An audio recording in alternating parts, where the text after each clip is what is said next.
कहाँ रह गए ये लोग? कुछ कहा? कुछ नहीं। तुम्हें कुछ चाहिए क्या? कुछ नहीं चाहिए, बस वो लोग आ जाएं तो हम घर जाएं। बस आते ही होंगे। एक बार कॉल कर लो। हाँ करते हैं, देखें कि कहाँ रह गए। बैटरी ही डेड है। अब क्या करेंगे? अल्लाह का शुक्र है। भाभी, आपको देखकर जान में जान आई। हम तो डर गए थे। हाँ?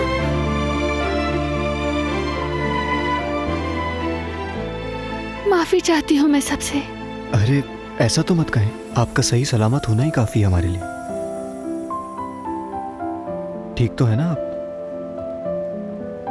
ठीक हूँ, तुम सबको देखकर अच्छा लगा।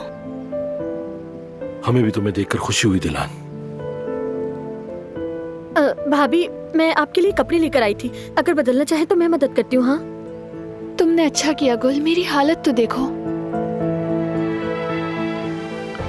हम बाहर वेट कर रहे हैं।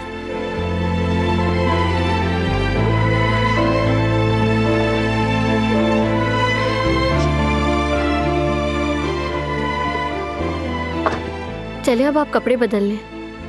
तुमने आकर अच्छा किया, शुक्रिया गुल। आप हमारे लिए बहुत अहम हैं। शुक्र है बारान भाई ने आपको ढूंढ लिया।